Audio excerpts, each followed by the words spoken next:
Where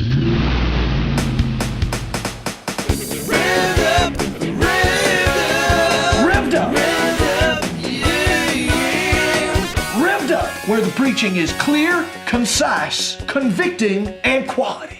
Hey there, and welcome to Revved Up. You're here with me, D. Ray Montgomery, the Reverend. You can just call me D. Ray. That's what my friends call me. That's what the people in our fellowship here call me most of the time, unless they're mad at me, and in which case they call me other things, which we won't mention. But anyway, we got another great episode for you this week. The question we're going to address is the question of what's the hardest part of dating. Now, this is a question that probably most often comes to me from young people, but there are a few older people who've had difficulty either finding a mate or moving out of their parents' house. What we call our classic singles who are having difficulty and they're still sort of in the dating pool. Either they've been abandoned by their spouse or maybe their spouse died in a car crash or whatever. Now, when we come to this question of what's the hardest part of dating, I have to tell you, as far as answering this question from a pagan perspective, I just don't really think I can do it. I don't have the foggiest idea what the hardest part of dating as an unregenerated, non-Christian person would be. I suppose the hardest thing might be trying to suppress your evil, self-centered inclination long enough to actually buy somebody else a meal and a movie. As a pagan, I suppose it would be difficult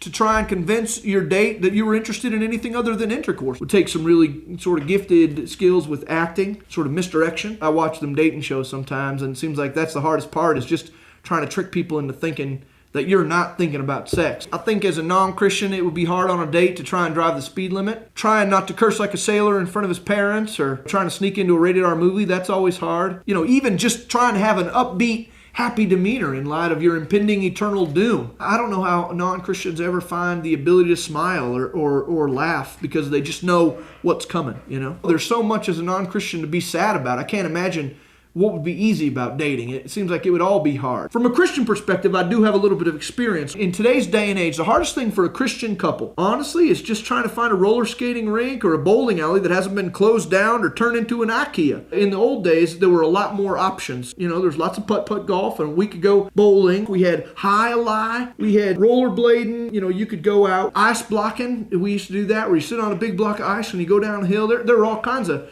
recreational activities back then, but nowadays there's hardly any roller skating rinks. I don't know the last time I saw a decent putt-putt golf. And the bowling alleys are fine, but they're filled with cigarette smoke, which is not only cancer causing, it's sinful. For a young couple today, hardest part of dating, in my opinion, is finding a wholesome, healthy recreational activity that doesn't lead you into temptation or sin. So what we've done at our church, and this is what I'd encourage you to do as my viewers, we've encouraged our students to kiss dating goodbye altogether, and to clap courting on the back. It's in quotes, clap courting on the back. That's a copyrighted thing we're doing just at our church, but feel free to adopt it. The idea here is that by rushing Christian young people into marriage as quickly as we can, you know, once they even have a slight inclination that they might want to spend their lives together, we marry those kids. We do that so quickly, in fact, that some of them never even have to invest in a bowling ball or a set of rollerblades. We skip over all that dating stuff, all the possibility of teenage pregnancy and premarital sex, the temptation to drink, stay out late and party and all these other things. We're going to jump over that entirely, and we're going to go straight from an initial sort of interest in a person of the opposite sex